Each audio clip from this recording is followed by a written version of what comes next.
So দাদারা, তোমরা দেখছো কলকাতা ফটাফট টিপস নেট। অবশ্যই চ্যানেলটিকে সাবস্ক্রাইব করে রাখো।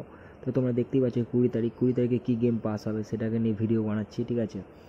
তা তোমাদেরকে বলে দিই, তোমরা যারা যারা রোলিং খেলবে, ঠিক আছে, বিশেষ করে যারা রোলিং প্লেয়ার আছো, ঠিক আছে, রোলিং খেলতে ভালোবাসো, তোমাদের জন্য বলে দিচ্ছি 7890। এটা কিন্তু 1 থেকে 4 বাজির মধ্যে 100% পাস হচ্ছে। যদি একবার দুবার পাস হয়ে যায়, 1 থেকে 2বার পাস হয়ে যায়, তাহলে তোমরা গেমটাকে স্টপ করে দেবে।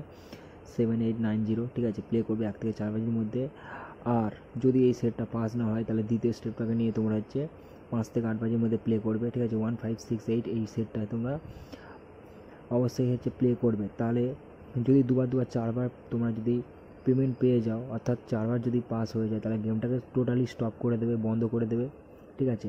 আমি ফের কালকে ভিডিও বানাবো। আর আমি আগের যে ভিডিওটা দিয়েছিলাম সেখানে কিন্তু আমাদের কিন্তু ঘর পাস হয়েছে, ঠিক আছে, 100%, ঠিক আছে, পাস হয়েছে। তোমরা যারা যারা রোলিং খেলতে চাইছো, তোমরা রোলিং খেলতে পারো, কোনো অসুবিধা নেই, ঠিক আছে। 20 তারিখ কিন্তু এই গেমটা কিন্তু ইম্পর্টেন্ট। 1568 কিন্তু 5 থেকে 8 বাজির মধ্যে কিন্তু মারবেই, ঠিক আছে, এটা কনফার্ম।